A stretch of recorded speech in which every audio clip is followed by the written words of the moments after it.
박사님 안녕하세요. 네, 안녕하세요. 영양학 박사 그레이스입니다. 오늘도 먹을 거에 대해서 가지고 계신 모든 고민을 쏙쏙 해결해 드릴게요. 요즘 또 고구마철이 찾아왔어요. 완전 대표적인 겨울 간식이죠. 고구마가 이렇게 인기 있는 이유가 뭔지 아시나요? 맛있어서. 맛있어서. 근데 사실은 그냥 제가 혼자 생각에 사실 고구마가 딱 맛있어지는 이 시즌이 우리나라 약간 김장철이기도 하지 않수? 그러니까 뭔가 김치랑 잘 어울리는 간식이 괜히 좀 더 인기가 많아지는 것 같기도 해요. 고구마랑 김치가 엄청 궁합이 좋잖아요. 진짜 최고의 조합인 것 같습니다.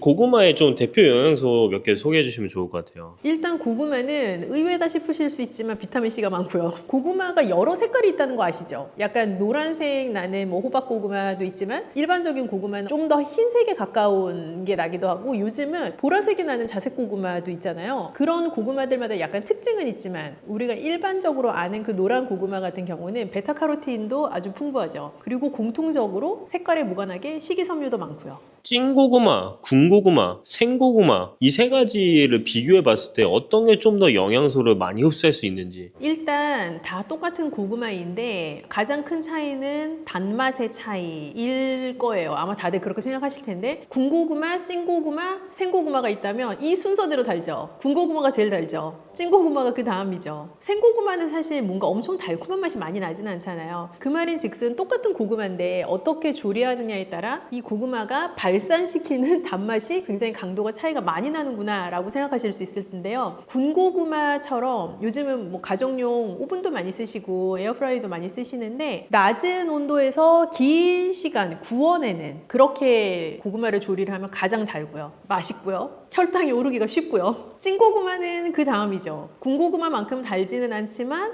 생고구마보다는 달죠. 생고구마 같은 경우는 약간 잘못 먹으면 속이 아린다라고 말씀하시는 분들이 계시거든요. 그래서 아삭아삭한 느낌으로 먹을 수는 있지만 예민하신 분들은 속이 살짝 불편한 감을 느끼실 수도 있어요. 영양소 같은 거는 좀 차이가 없나요? 영양소 차이는 있을 수 있는데 일단 고구마 자체는 아까 제가 말씀드린 뭐 비타민C가 많아요, 베타카로틴 많아요 하는 거를 넘어서서 탄수화물 근원이죠. 그래서 복합 탄수화물을 줄 수 있는 좋은 식재료인데 복합 탄수화물을 줄 수 있다는 건 군고구마든 찐고구마든 생고구마든 사실 동일해요. 그리고 열을 가하지 않았기 때문에 생고구마가 고구마 고유의 비타민C를 가장 잘 보존하고 있기는 하고요. 어찌 되었건 간에 그 영양소의 어떤 게 수용성에서 파괴되는 것이 아닌 이상에는 탄수화물 공급체의 입장에서는 사실 동일하죠. 그렇기 때문에 혈당을 올리는 속도의 차이는 있죠. GI 지수에는 차이가 있습니다. 군고구마의 그 혈당을 억제시킬 수 있을 만한 그런 방법이 있을까요? 고구마의 단맛이 군고구마의 단맛이 인위적인 단맛은 아니잖아요. 그러니까 자연 당을 끌어낸 조리 방식으로 조리를 했기 때문에 단맛이 극대화가 된 형태의 고구마인데 그렇게 자연 당이 극대화되는 식재료를 내가 맛있게 먹고 혈당이 오를까 봐 걱정이 되신다면 단백질이나 좋은 지방산을 같이 드시는 게 좋은 방법이에요. 예를 들면 고구마 드실 때 귤을 막 까서 먹는 둘도 사실 같이 먹으면 맛있거든요. 고구마 먹을 때 탄산음료를 막 마시는 그런 조합보다는 고구마를 드시면서 혈당이 많이 오르지 않는 과일 예를 들면 토마토랑 같이 먹을 수 있다든지 고구마를 내가 닭가슴살을 같이 넣어가지고 먹는다든지 하는 그런 류의 단백질과 고구마를 같이 먹을 수 있는 방법 고구마 샐러드를 만들 때 올리브유를 드리즐 한다든지 해서 좋은 지방산과 고구마를 같이 먹을 수 있는 방법 그런 방법을 택하시면 혈당을 급히 올리는 것을 조금 예방할 수 있죠. 이 고구마를 제가 호박고구마를 사서 했더니 이렇게 예쁜 색깔이 되었다는 이게 고구마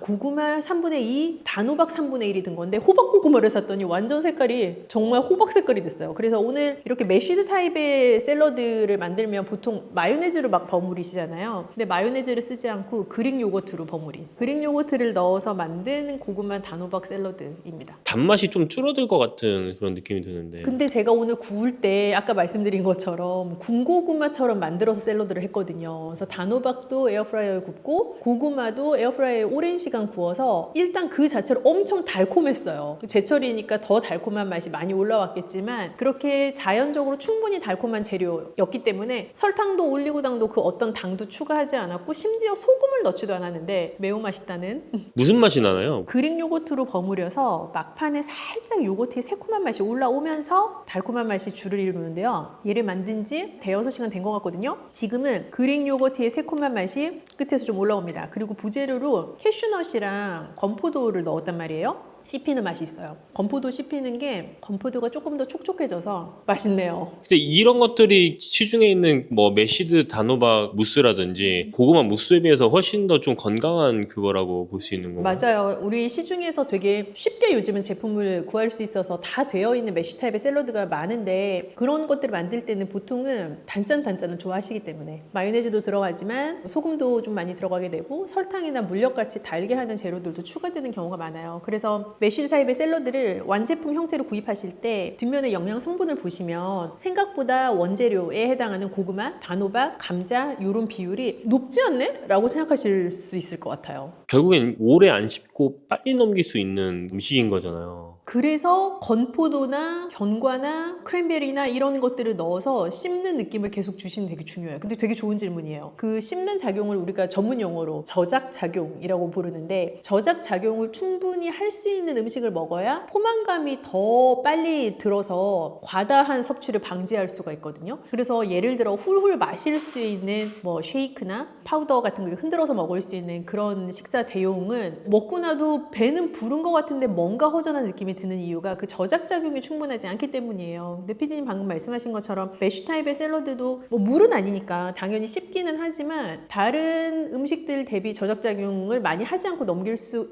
있기도 하거든요. 이제 그럴 때 그걸 방지해 줄 수 있는 게 견과류나 적당한 말린 과일을 쓰는 거죠. 그럼 이 자세한 레시피 같은 거를 좀 알려면 저 어떻게 해야 되나요? 우리가 이 채널에서 레시피를 다 보여드리지를 못해서 답답한 마음에 채널을 하나 개설했지 뭐예요? 그래서 예스그레이스 채널로 놀러 오시면 지금 이 메뉴에 대해서 제가 만들면서 보여드리고 또 그 요리들 보시면서 재밌는 얘기도 들으실 수 있으니까 많이 놀러 오세요. 건강에 고민이 있으신 분들은 운동이랑 병행하면서 먹고 싶어 할 것 같은데 운동 전후 언제 먹는 게 제일 좋을까요? 못 만들게 하시거나 다이어트 하시는 분들이 가장 대놓고 먹는 3대 재료가 우리나라에선 특히나 닭가슴살, 방울토마토, 고구마가 3대 재료인 것 같아요. 뭐 트렌드가 거의 그렇게 굳혀져 가는데 고구마는 탄수화물을 꼭 먹어야 되거든요. 그래서 탄수화물을 복합 탄수화물 형태로 공급해 줄 수 있는 식재료이면서 못 만들기 다이어트 뭐가 됐든 하다 보면 사실 단 거 되게 먹고 싶은데 잘 못 먹잖아요. 근데 고구마가 주는 자연적인 단맛으로 나의 입맛도 살짝 보강하고 그런 느낌도 있죠. 그래서 운동 전에 드시려면 소화가 아주 빠르게 되는 식재료가 아니기 때문에 넉넉하게 시간을 좀 두고 드시는 게 좋아요. 1시간, 1시간 반 이상 운동과의 텀을 좀 두시고 드시고 운동이 끝나고 나서는 밤고구마보다는 좀 호박고구마처럼 무르고 쉽게 흡수될 수 있을 것 같은 그런 고구마를 선택을 하셔서 두유랑 같이 갈아서 드시거나 편안하게 드실 수 있는 형태로 만들어서 드시면 더 좋죠. 근데 운동하고 나서 이런 흡수가 빨리 되는 걸 먹어야 되는 이유가 따로 있나요? 흡수가 빨리 되는 복합탄수화물의 형태를 운동 후에 먹어주시면 운동을 통해서 내 근육에 쌓여있던 글리코겐이 이미 다 소진이 된 것을 조금 빠르게 보충해 줄 수 있는 효과가 있어요. 운동하고 나면 이런 통증이 막 오잖아요.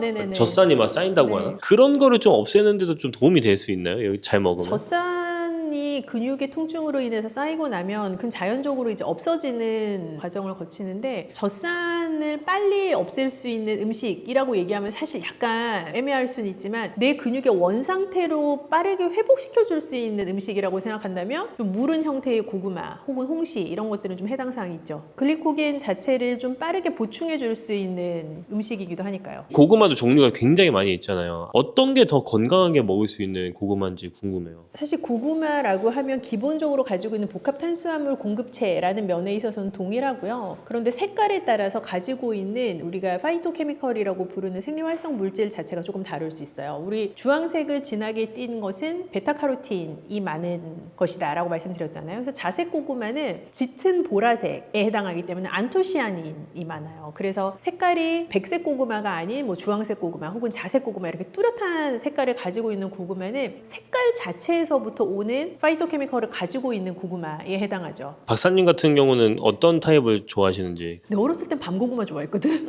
근데 지금은 호박고구마가 이유가 있나요? 좀 잘 넘어가죠. 아, 잘 넘어가서. 네. 그리고 예전에는 약간 이렇게 무른 식감을 별로 안 좋아해서 밤고구마 좋았는데 지금은 뭔가 좀 달콤하고 말랑말랑하고 그런 게 좋더라고요. 재밌게 드시려면은 호박고구마를 좀 추천할 수도 있겠네요. 이건 정말 개인 취향인데 밤고구마의 그 포삭포삭한 느낌을 좋아하시는 분이 계신 것 같고 약간 호박고구마나 요즘 좀 뭐 꿀고구마 이렇게 부르는 것처럼 좀 부드럽고 몰캉몰캉한 느낌을 좋아하시는 분들이 계신 것 같아요. 근데 뭘 드시든 고구마는 복합 탄수화물을 공급해 줄 수 있는 좋은 재료니까 천천히, 너무 속에 빠르게 축적돼서 내 속을 부대끼거나 버겁게 하지 않도록 천천히 좋아하는 액체 같이 곁들이시면 좋을 것 같아요. 뭐 티랑 드셔도 좋고 물도 좋고요. 이런 질문이 있네요. 당 조절 중에서 빵이랑 고구마가 있는데 어떤 거를 선택하는 게 좋은가? 당뇨를 고민하시는데 빵도 먹고 싶고 고구마도 먹고 싶고 오늘 하나 골라야 돼라고 하면, 요즘 빵도 건강빵이 워낙 많아서 제가 딱 하나 골라서 드릴 수는 없지만 일반적인 케이스라면 버터도 들어가고 뭔가 또 다른 뭐 유크림도 들어가고 한 빵보다는 복합 탄수화물과 자연당으로 구성되어 있는 고구마가 조금 더 건강한 선택이 될 가능성이 높죠. 고구마 자체는 우리 정말 땅에서 나는 굉장히 좋은 간식거리이자 뭐 밥 대용으로도 충분히 좋은 영양소를 가지고 있는 식재료인데요. 너무 맛있다 보니 많이 드시지 않는 거를 주의하는 게 제일 중요한 것 같아요. 그래서 제철 고구마 많이 드시고 올 겨울도 따뜻하게 좋은 시간들 많이 보내시기 바랍니다.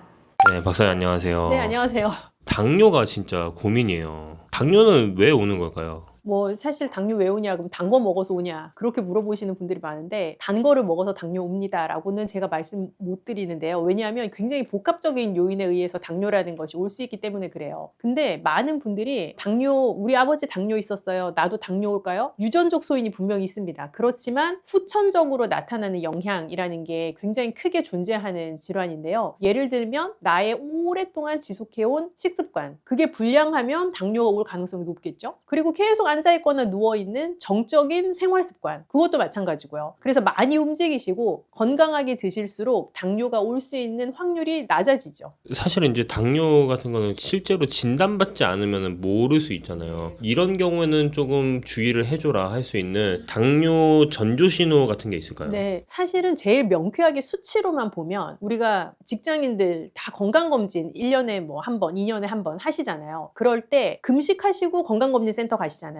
그러면 공복 혈당이라고 하는 혈당을 피검사를 통해서 측정을 해요. 그러면 그 혈당이 만약에 100mg/dl가 넘는다, 내가 결과지 봤는데 혈당이 100 넘는다, 그러면 나 약간 당뇨 위험할 수 있겠다 라고 생각하시면 돼요. 그래서 한 번 100 이상이 나왔다고 해서 당뇨라고 진단을 내리는 것은 아니지만, 내 건강검진 했는데 100 이상의 공복 혈당을 보였다면 당뇨를 주의를 하셔야 되고요. 그리고 수치로는 내가 피검사 안 해봐서 모르겠지만 어느 날 갑자기 목이 너무 마르고 소변을 평소보다 자주 본다 하는 것도 당뇨의 증상이 될 수 있고요. 그래서 갈증이 많이 나는 것, 다뇨, 소변을 자주 보는 것, 두 가지가 당뇨의 일반적인 우리가 몸으로 느낄 수 있는 증상에 해당할 수 있고요. 또 하나는 체중계 위에 올라가면 체중 변화가 없는 것 같은데 바지가 안 잠기는 거야. 계속 배만 나오는 것 같은 느낌 들 때 있잖아요. 그럴 때도 당뇨의 전조 신호 아닌가라는 생각해 보실 필요 있어요. 나이가 한 30대 중반만 돼도 당뇨의 위험이 있는데 이런 걸 좀 당뇨 위험으로 벗어날 수 있는 좀 예방법이라는 게 좀 있을까요?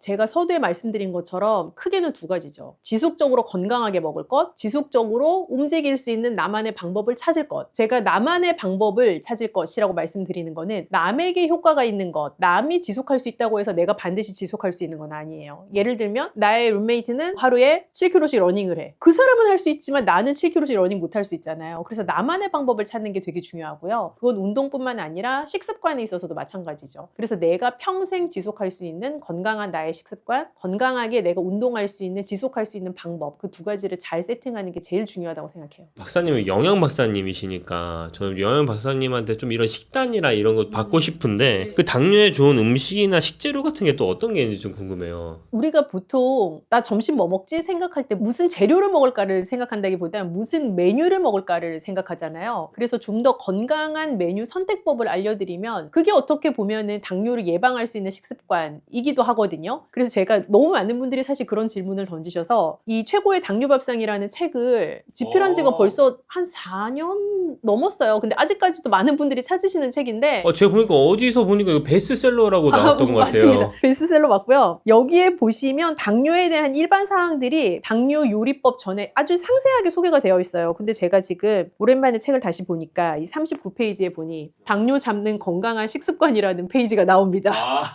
이 내용들이 사실 사실은 한 번쯤은 내가 매스컴에서 들어봤어. 아니면 우리 또 채널 구독자분들은 우리 채널에서도 여러 번 다루었던 내용이기도 해서 아마 들어보셨을 거예요. 그런데 우선 어떤 메뉴를 선택을 하실 때 제일 중요한 건 한국인은 탄수화물 비율이 높잖아요. 식사에서. 탄수화물에 통곡물이 많은 것을 고를 것입니다. 예를 들면 샌드위치를 먹고 싶은데 흰빵으로 만들어진 샌드위치와 잡곡빵으로 만들어진 샌드위치가 있다면 잡곡빵으로 만들어진 샌드위치를 고르시는 게 더 좋아요. 왜냐하면 통곡물은 흰 곡물에 비해서 식이섬유 함량이 높고 비타민과 무기질도 많은데 특히 식이섬유 함량이 높은 게 키포인트예요. 이 식이섬유 함량이 높으면 혈당이 급격하게 올라가는 것을 막아주기 때문에 그 역할을 하거든요. 그렇기 때문에 흰 탄수화물보다는 통곡물이 들어가 있는 탄수화물을 고르시라라는 게 탄수화물 메뉴의 선택에 있어서 가장 중요한 지침이에요. 저도 이제 박사님 책을 보니까 그 통곡 파스타, 통곡 또띠아 막 이런 게 또 있더라고요. 아, 네, 맞아요. 사실 파스타나 또띠아 같은 이 탄수화물 재료들은 우리나라 근원의 재료는 아니지만 그래도 요즘 너무 많이 드시잖아요. 예전에는 사실 수입돼서 들어오는 게 흰 파스타밖에 없었거든요. 근데 요즘은 통곡물로 만들어진 파스타가 많이 나오고 그거 어떻게 생겼나요? 색깔만 좀 달라요. 색깔만 좀 더 누르스름하다고 해야 될까요? 그래서 생긴 거는 똑같습니다. 그래서 통곡물로 만들어진 파스타들이 나오고 또띠아도 하얀 또띠아가 있지만 통밀로 만든 또띠아가 나와요. 그래서 그런 것들을 조금 선택하시면 더 좋죠. 단백질 근원 재료 메뉴를 선택을 하실 때는요. 제가 누차 여러 번 강조를 드렸던 것 같은데 단백질 근원 재료는 반드시 먹어야 하는데 문제는 뭐냐? 그 재료에 들어가 있는 지방이 문제다라는 말씀을 여러 번 드렸었어요. 그래서 단백질 재료를 선택하실 때에는 지방의 비율이 높지 않은 부분, 예를 들어 돼지고기를 먹고 싶어요. 삼겹살보다 뭐라고 말씀드렸죠? 지난번에 삼겹살보다 목살, 목살. 구운 삼겹살보다 수육. 그렇죠. 그래서 조리법도 중요하고 부위도 중요한데 여기서의 핵심은 단백질 근원 메뉴는 지방의 함량은 낮출 수 있는, 내가 지방을 덜 먹을 수 있는 방법으로 택하는 게 좋다라는 말씀 드리고 싶고, 그러면 지방은 안 먹어야 좋은가요? 라는 질문을 연달아 하실 수 있는데 지방을 안 먹어야 좋은 게 아니라 몸에 좋은 지방을 되도록이면 챙겨 먹으면 좋은 거예요. 예를 들어 요즘 들기름 챙겨 드시는 분들도 꽤 계신데 들기름, 산패되지 않은 신선한 참기름, 좋은 올리브유, 아보카도 이런 것들을 통해서 좋은 지방산을 공급받을 수 있죠. 그래서 양질의 단백질, 즉 지방의 함량이 낮은 단백질과 좋은 기름, 좋은 지방산 이 두 가지를 잘 조합을 해서 드시는 게 혈당 피크를 낮출 수 있는 좋은 방법이기도 해요. 특히 이제 추천하실 만한 그런 채소 같은 것도 있을까요?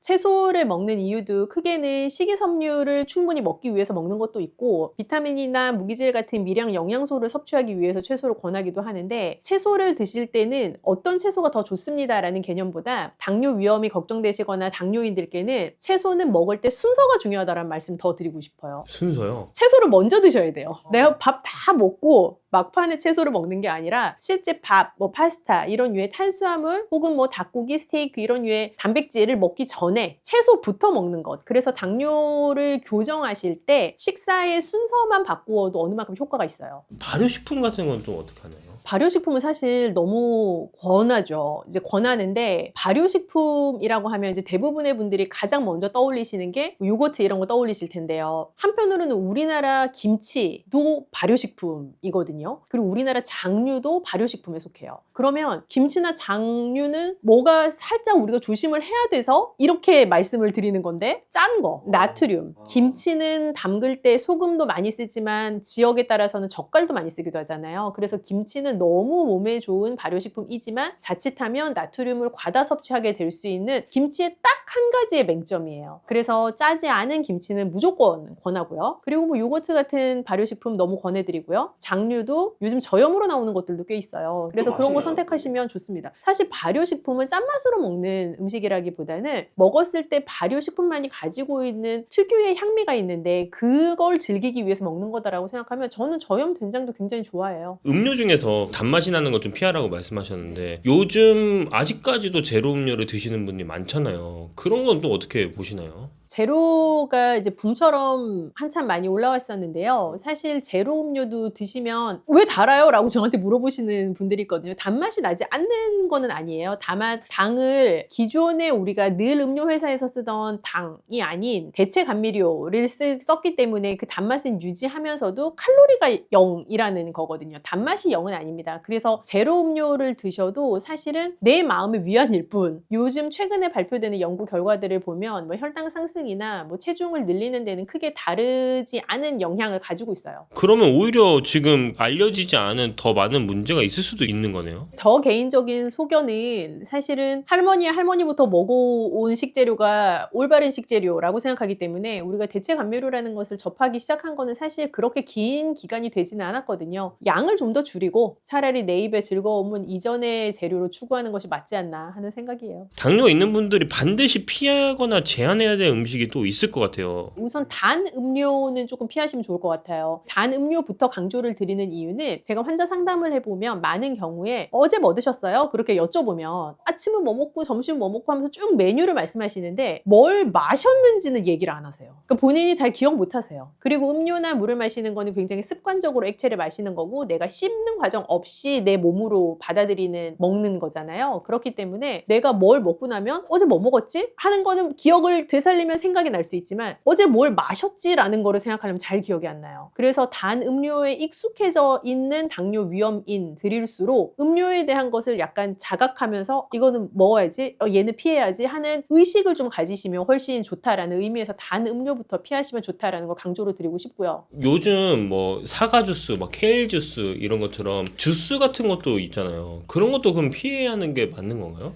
사실 주스는 우리 뭐 시중에 가면 굉장히 다양한 제품이 나와 있고 집에서 갈아서 드시는 분들도 계신데요. 기본적으로 모든 과일, 채소는 내가 씹는 과정을 거쳤을 때의 혈당 상승을 덜 시키기 때문에 우선 후루룩 마시는 것보다는 무조건 씹는 게 좋아요. 그래서 통 형태로 먹는 게 가장 좋고요. 만약에 나는 씹어 먹는 것보다 갈아서 먹고 싶어요 하셔도 집에서 직접 갈면서 달게 만드는 거, 예를 들면 설탕 이런 거 추가로 넣지 않고 과일, 채소의 본연의 맛으로만 갈아서 드시는 거는 저는 언제든지 오케이입니다. 그런데 시중 제품을 사서 드실 거다라고 하면 반드시 식품 라벨을 확인하시면 좋을 것 같아요. 그래서 당뇨 함량이 추가되지 않은 거 그리고 그 함량이 낮은 거 드시면 좋을 것 같아요. 그럼 또 피해야 될 것들이 있으면 추천해 주시면 좋을 것 같아요. 사실 이거는 당뇨 위험인들만 피하세요라기보단 모든 현대인들의 식습관 문제이기도 한데 너무 기름진 거, 탄 거 이런 것들의 조합, 회식 때 많이 먹는 메뉴들 있잖아요. 네. 그런 것들은 사실은 혈당 관리에는 전혀 긍정적인 영향이 없죠. 술도 마찬가지고요. 흡연하시는 분들한테는 사실 담배도 같은 영향이기는 합니다. 그래서 대부분 현대인들에게 이런 거는 별로니까 피하세요. 혹은 WHO에서 이것은 발암물질에 속해요 라고 한 것들은 다 혈당 관리에 좋지 않아요. 방금 전에 그 책을 통해서 뭔가 설명해 주셨잖아요. 거기 있는 좀 레시피 같은 거 몇 개 저희한테 추천해 주시면 너무 좋을 것 같아요. 안 그래도 제가 최근에 뵌 분이 당뇨 도시락을 싸가지고 회사를 다니시는 거예요. 이분이 그래요? 건강검진했는데 당뇨 정말 이제 이러시면 큰일 나요의 직전 상태에 오셔서 자각을 하셨어 드디어. 그래서 도시락을 싸가지고 다녀서 제가 안 그래도 이 메뉴를 소개해드렸어요. 이 세 가지 메뉴를 우선 추천을 드리고 싶은데 1번은 이 콜리플라워 김치볶음밥이에요. 김치볶음밥은 뭔지 우리나라 사람들 너무 다 알고 다들 좋아하시잖아요. 네.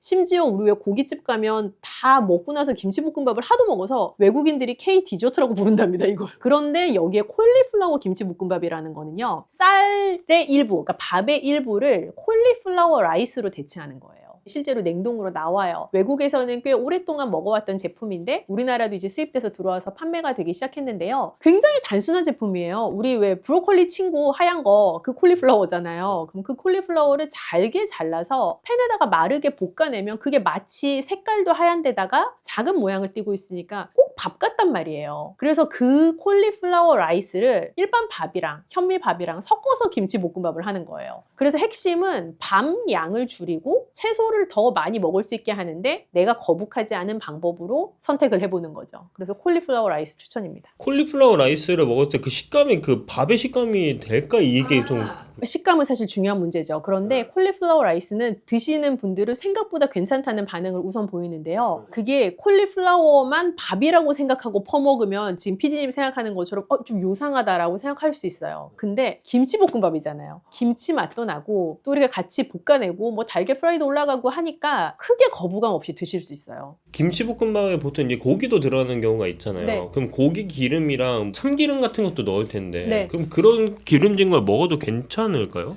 그 정도 들어가는 거는 괜찮고요. 사실 당뇨인들에게 가장 먼저 드리는 1번 지침이 당 섭취에 주의하는 것, 즉 탄수화물 섭취에 주의하는 것인데 이 콜리플라워 김치볶음밥 같은 경우는 밥의 양을 줄이고 채소 섭취를 늘릴 수 있는 방법으로 추천드리는 방법이고요. 기름지지 않게 드시면 사실은 더 좋겠죠? 또 혹시 메뉴 하나 더 이것은 저의 최애 메뉴에 해당하는데 케일 양배추 쌈밥 보기만 해도 엄청 먹음직스러워 보이는데? 다음 해드릴게요. 아, 네. 케일이랑 양배추 잎을 잘 데쳐서 거기에다 밥을 넣고 말아내는 요리인데 사실 되게 어떻게 보면 손이 많이 가요. 우리가 김밥 할 때도 손이 많이 가는 것처럼 밥을 하나하나 그 이파리 위에 놓고 말아야 되니까 번거로울 수 있는데요. 그만큼 밥 한 번 먹을 때 케일 한 장, 양배추 한 장씩 먹을 수 있는 아주 괜찮은 메뉴죠. 그리고 안에 넣으시는 밥도 흰밥보다는 뭐 예를 들어 렌틸 콩밥을 넣으시거나 현미밥을 넣으시거나 하는 것으로 좋은 탄수화물과 채소를 같이 섭취할 수 있는 메뉴예요. 여러 채소가 있는데 왜 굳이 케일이랑 양배추를 싸먹으라고 하느냐라고 이제 물으시면 사실 케일이랑 양배추는 식이섬유소 함량이 굉장히 높은 채소예요. 그래서 만약에 이런 비슷한 쌈밥을 돌돌 마는 걸 로메인이나 상추에다 말아라라고 하면 얘가 찢어지기가 쉽고 예쁘게 모양이 안 나온단 말이죠. 근데 양배추나 케일은 탄탄한 식이섬유 조직이 안에 딱 들어있기 때문에 밥도 예쁘게 말아지기도 하고 내가 먹을 때 일단 기분이 좋잖아요. 그러니까 거부감 없이 채소도 많이 먹을 수 있기도 하고요. 또 양배추는 속도 편안하게 해주기도 하고 케일은 우리가 여러 번 강조드렸던 것처럼 식이섬유소도 높지만 눈을 좋게 해주는 루테인 함량도 높단 말이죠.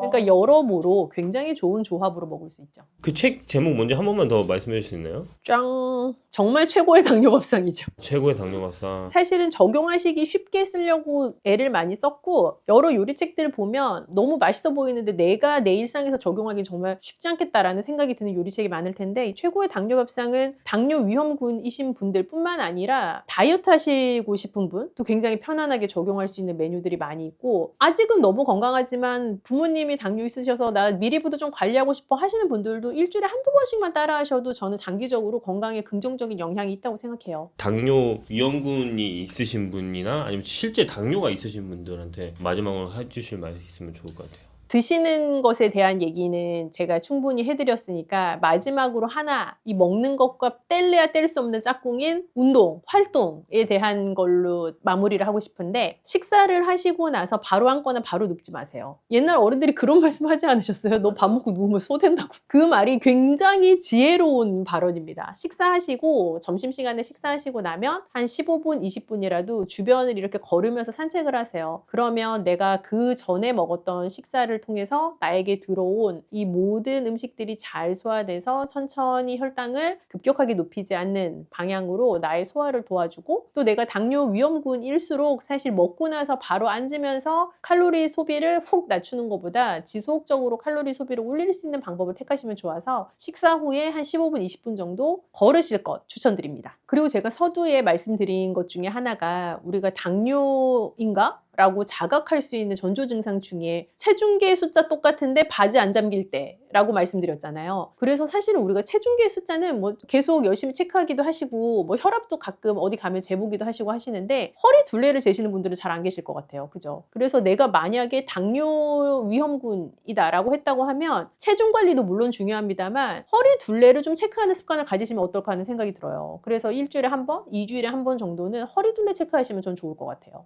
안녕하세요. 네, 안녕하세요.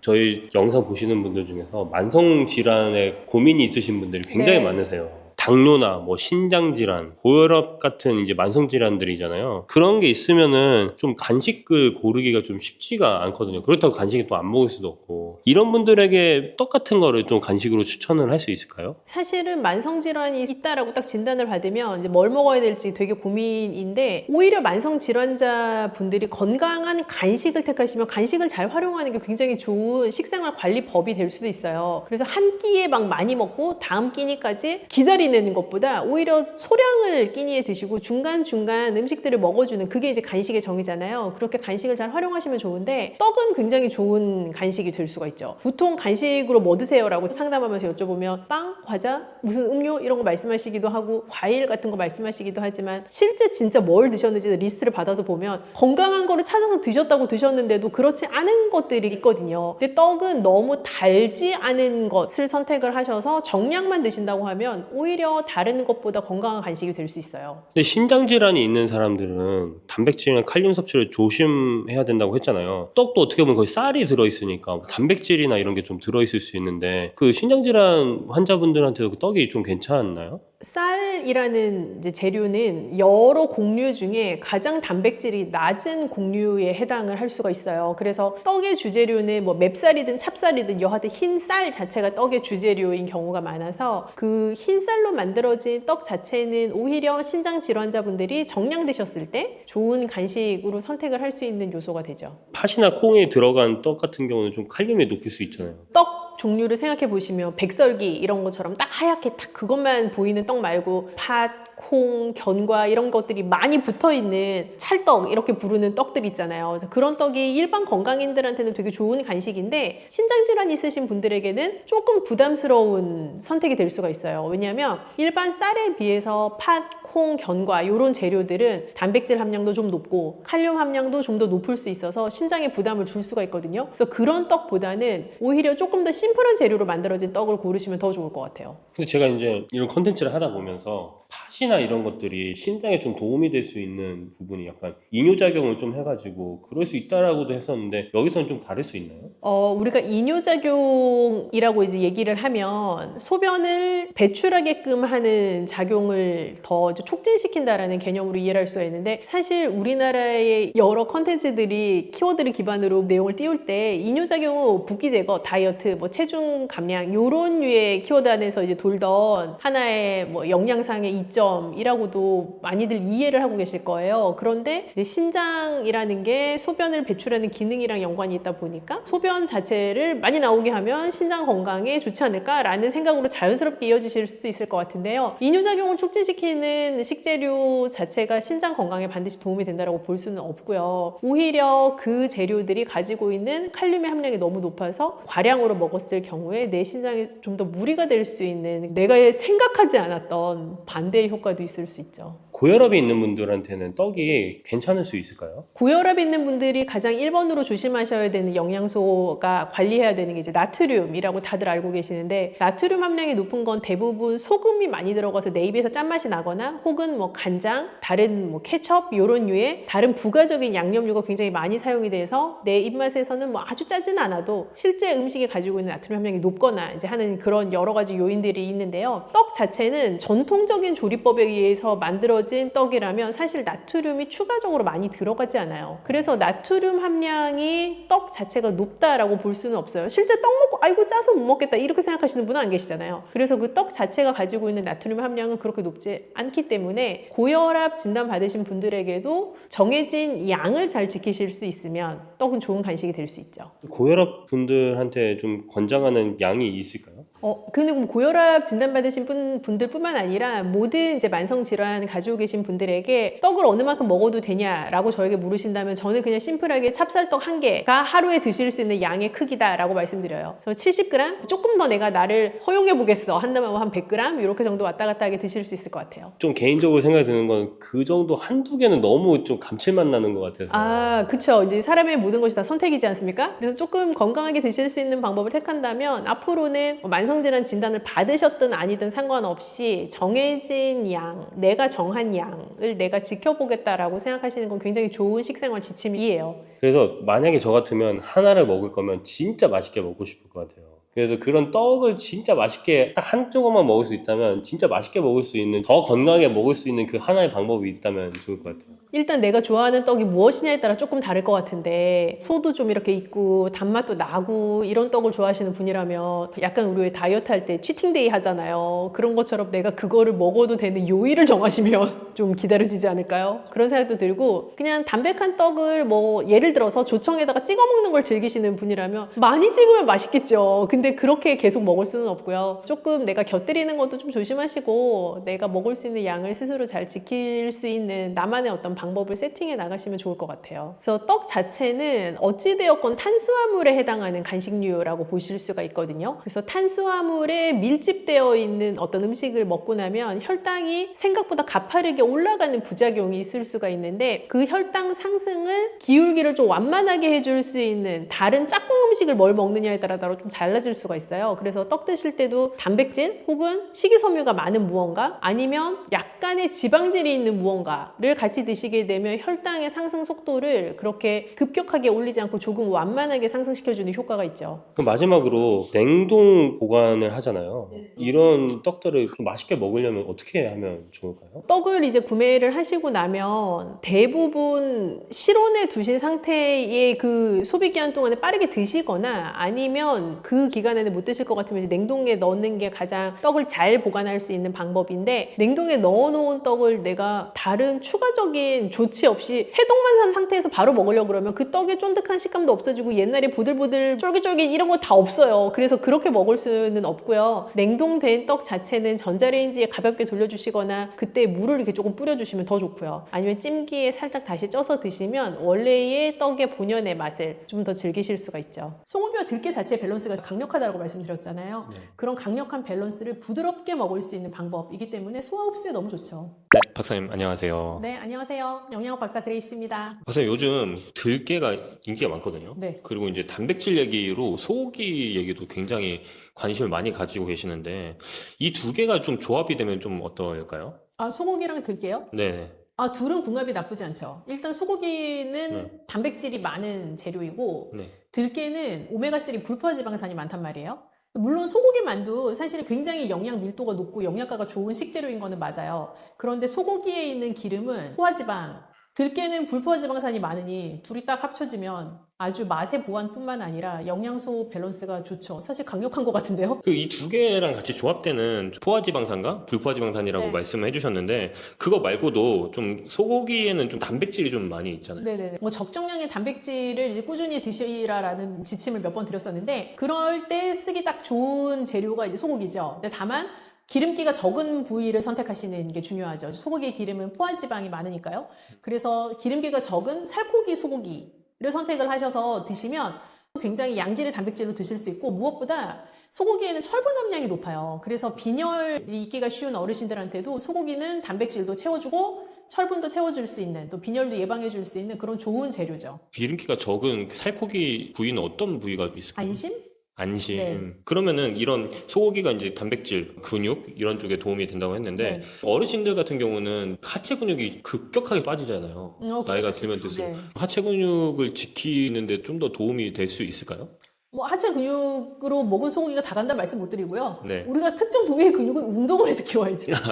근데 이제 다만 단백질을 양질로 잘 드시는 거는 운동과 함께 굉장히 중요한, 이제 근육 건강에 중요한 요소이기 때문에 흡수율도 좋은 단백질로 소고기는 아주 좋은 식재료예요.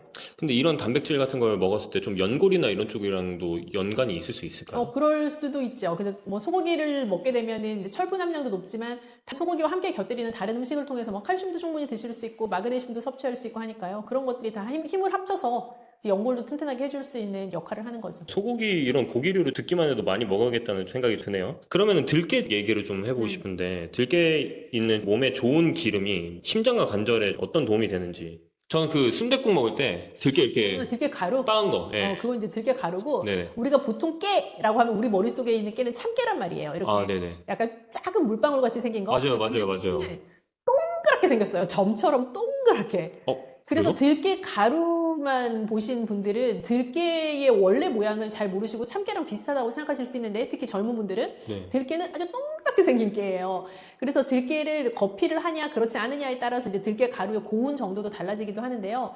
들깨 가루로 드셔도 들깨가 가지고 있는 오메가3의 영양은 그대로 다 많이 드실 수가 있고, 통 들깨로 드셔도 좋고요. 그래서 들깨 자체가 가지고 있는 오메가3의 이점을 잘 노리려면 통 들깨, 들깨 가루, 들기름 다 괜찮아요. 네. 통으로 먹는 건 좀 소화에 불편하실 것 같다는 생각이 들어요. 그래서 제가 들깨의 이점은 통 들깨, 들깨 가루, 들기름 다 해당 사항이 있다라고 방금 말씀을 드렸는데, 어떻게 보면 개인 취향이기도 하고 뭐 요리의 용도에 따라서 다르기도 하고요. 들기름 같은 경우는 마지막에 그 들기름의 향을 살짝 내고 싶을 때 쓰는 재료라면, 들깨 가루는 말씀하신 것처럼 뭐 순댓국에 넣어 먹는 재료이기도 하고, 혹은 뭐 들깨 죽을 끓일 때에도 들깨 가루로 끓일 수 있기도 하고요. 근데 통 들깨는 고명처럼 올라가는 가니쉬의 느낌이기도 하고요. 또 씹는 식감도 주는 재료여서 세 가지를 적절하게 잘 사용하시면 들깨의 이점을 잘 써먹으실 수가 있죠. 소고기 들깨 죽 그냥 먹었을 때랑 죽으로 먹었을 때 그 차이점이 좀 있을까요? 영양적으로? 우선 소고기 들깨 죽을 만약에 끓인다라고 하면 우선 소고기를 잘게 다져서 이제 볶아가지고 쓰게 되는데 고기 자체도 이게 힘줄로 다 들어가 있는 단백질 덩어리잖아요. 네. 그래서 그거를 잘게 만들게 되면 아무래도 드시는 분들의 소화 흡수를 훨씬 더 용이하게 해주는 조금 더 쉬워지는 재료가 되는 거죠. 내 몸 입장에서는 단백질을 더 잘 받아들일 수 있는 재료가 되고 그걸 가지고 좀 볶다가 이렇게 푹 우려낸 국물 육수에다가 죽을 끓이는 거니까 소고기의 영양소를 충분히 다 섭취할 수 있다는 장점이 있고요. 들깨 가루를 같이 넣어서 죽을 쓰든 아니면 통 들깨를 이용을 하시든 소고기와 들깨 자체의 밸런스가 제가 아까 강력하다고 말씀드렸잖아요. 네. 그런 강력한 밸런스를 부드럽게 먹을 수 있는 방법이기 때문에 소화 흡수에 너무 좋죠. 들은 걸로 봤을 때는 소고기죽 할 때는 소고기를 좀 이렇게 잘게 썰어서 하신다고 했는데 거의 다진다시피 해야죠. 다지다시피 네. 그런 방법 외에도 좀 이 소고기 들깨죽을 만들었을 때 맛있고 좀 영양가 있게 만들어 먹을 수 있는 방법이 있을까요? 우선 우리가 소고기 국을 끓인다고 가정하면 이 소고기를 어떻게 맛있게 육수를 내느냐가 중요하잖아요. 소고기 들깨 죽도 결국에는 비슷한데 잘게 다진 소고기를 뭐 참기름도 좋고요. 근데 살짝 이렇게 볶아서 겉면을 볶고 나면 고기가 안에 육즙이 탁 생기잖아요. 그 상태에서 물을 부어서 다진 소고기에 육수를 낸다라는 생각으로 하시다가 뭐 불려서 갈아놓은 쌀 넣어서 푹 약불에 끓여내고 거기에다가 들깨가루 같은 거 추가하셔가지고 들깨의 향과 영양소를 딱 넣으시면 완벽하죠. 넣는 순서도 소고기를 먼저 넣고 물 네. 넣고 쌀 갈은 걸 넣고 마지막에 들깨가루. 네, 들깨가루 넣으시고 그렇게 하면 좋죠. 그럼 여기다가 좀 얘를 더 맛있게 그런 재미를 더 더할 수 있는 재료가 있을까요? 일단 통들깨 너무 좋고요. 그리고 통들깨 자체는 이제 식이섬유를 가지고 있지만 다른 재료들 뭐 들깨 가루를 넣는다거나 한다고 해서 식이섬유가 확 올라가는 건 아니어서 저는 버섯 같은 것도 같이 넣기 참 좋은 재료라는 생각이 들어요. 버섯. 식이섬유 추가할 수 있고 좀 향미도 더 얹을 수 있고요. 마늘이나 파 같은 건 어떤가요? 마늘이나 파도 뭐 소고기 볶을 때 같이 넣으셔도 좋고 조금 더 향미를 가미해주는 효과는 충분히 있다라는 생각이 들고요. 파보다는 마늘 낫지 않을까 싶어요. 간 할 때는 어떻게 하면 좋을까요? 소금을 넣으면 좋을까요? 아니면 소금도 괜찮고 근데 소고기 자체가 가지고 있는 감칠맛이 있으니까 그 감칠맛을 더 올려주려면 뭐 국간장으로 살짝 간을 하셔도 좋아요. 약간 소고기 국 끓일 때 뭘로 간하면 맛있지? 라고 생각해 보시면 그거랑 비슷한 원리라고 생각하시면 될 것 같아요. 아, 그렇군요. 한번 기대가 됩니다. 어떤 맛일지. 그럼 소고기 들깨죽을 먹을 때 하루에 적정량이나 좀 주의할 점이 있으면 좀 설명해 주시면 좋을 것 같아요. 우선 소고기는 고단백 재료잖아요. 그래서 한 끼에 너무 많은 단백질을 먹지 않도록 한다라는 그 대원칙 하에서 생각해 보면 소고기를 뭐 한 번에 소고기 죽 끓일 때 내가 한 번 먹는다라는 전자에서는 한 공기에 한 50g 정도의 소고기가 들어가도록 하면 좋겠다라는 생각이 들고 들깨도 불포화 지방산이 많은 좋은 식재료인 것은 맞지만 몸에 좋다고 해서 너무 많이 드시면 속이 아프거나 배탈이 날 수가 있는 재료예요. 그래서 정해진 양만큼을 적절하게 드시는 게 가장 핵심이죠. 마지막으로 좀 이런 신장에 관심이 있는 분들한테 이거 네. 소고기 들깨죽 섭취 주의점 이런 거를 말씀해 주시면 좋을 것 같습니다. 이건 여전히 소고기의 단백질의 문제라고 생각을 하는데 이제 단백질을 너무 많이 드시면 안 된다. 그리고 단백질을 하루에 드실 양을 서너 번에 나눠서 드셔라 라는 이 두 가지의 원칙이 좀 지켜져야 되는 메뉴에 해당을 해요. 그래서 소고기를 우리가 뭐 반근 정도 사면 300g이잖아요. 그래서 한 번에 내가 50g씩 먹어야지라고 하면 반근 사서 6등분하면 되거든요. 무슨 말인지 이해되셨죠? 그러면 그 6등분씩 한 그 다져놓은 소고기를 그러면 한 번에 내가 어느 정도 양을 먹으면 되겠구나라는 게 머릿속에 감이 오시잖아요. 그 정도의 양이 들어가 있는 소고기 죽을 먹는다라고 생각하시면 적정한 양이죠. 네, 셰프님 오늘 들깨 소고기죽 하신다고요? 네네, 맞습니다. 이거 어떻게 해야 되나요? 소고기 들깨죽은 너무 간단해요. 물을 한 컵 반 정도 부으세요. 바지락 육수도 있고, 네. 사골 육수도 있고, 멸치도 있고. 이런 다행이네. 경우는 어떤 육수를 넣으시나요? 소고기 들깨죽. 저기는 이제 사골 육수를 넣고, 약간 원재료에 약간 어울리는 걸 좀 생각해 보시면 될 것 같아요. 그래서 바지락 같은 경우는 대체로 다 어울리는데, 약간 이런 고소한 맛 나는 이런 것들은 사골이 가장 적당하긴 하더라고요. 치킨 소스 기억나실까요? 얘는 한 티스푼 정도에도 넣어주시고, 소고기 들깨죽이잖아요. 그래서 네. 소고기를 이렇게 저희가 볶아 놓은 게 있거든요. 볶아서 이렇게 다지신 건가요? 그래서 다진 거를 그냥 참기름에 살짝 볶아주시면 되고, 얘는 몇 g을 넣냐 하면은 한 숟가락으로 크게 한 2개 정도 될 것 같은데요. 여기에다가 이제 밥을 넣으시면 되죠. 네. 그래서 이 상태에서 끓여주면 됩니다. 향 요소들은 맨 나중에 넣는 거예요. 그런데 얘는 제가 들기름을 처음에 살짝 넣는 이유는 네. 약간 엉겨붙는 느낌이 살짝 있어요. 기름을 어떤 무조림을 할 때나 어떤 조림 같은 걸 할 때 기름을 먼저 넣게 되면 이 원재료들을 살짝 이렇게 어우러지고 조화롭게 하는 뭔가 설명하지 못할 비법이겠습니다. 아, 네. 끓이고 있는 건 한 중불에 하신 건가요? 네, 우선은 끓을 때까지는 좀 센 불로 했다가 한 중간불로 계속 끓이시면 될 것 같고.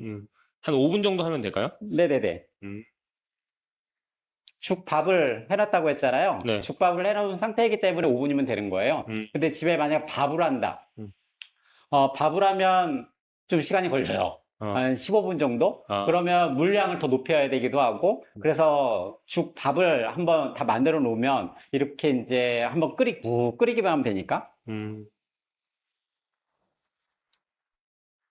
그리고 이제 밥 농도는 끓이다 보면 좀 묽다 싶으면 이렇게 한 숟가락 더 넣어도 되고. 마지막에 보니까 들깨 가루를 넣으시고 그 들기름을 넣으시고 통들깨를 넣으셨던 것 같은데. 네, 맞아요, 맞아요. 저희가 이제 들기름, 향미에 대한 것들은 맨 나중에 넣는 게 가장 좋거든요. 이게 조리를 하다 보면 향은 다 날아가요. 그래서 이제 아까 들기름을 제가 1차에 잠깐 넣었던 것들은 죽에 대한 조화로운 어우러짐을 넣은 거고, 마지막의 향은 드실 때 이제 고소한 향미가 일어나서 뭔가 식욕과 감칠맛에 대한 것도 더 올라올 수 있게 넣은 거고, 그리고 이제 통들깨, 얘는 살짝 씹히는 것도 있기도 하고, 고명이거든요. 근데 고명이라는 것들은 이게 어떤 의미가 있냐면 이 음식이 당신을 위해 준비된 음식이라는 걸 뜻하는 거예요. 그래서 이제 고명을 올려준 거죠. 아까 그 고객도 어제 바지락죽 드셨다가 오늘은 또 소고기 들깨죽 드시고 매일 오실 것 같습니다. 네, 단골이 생겼네요. 네네네. 네.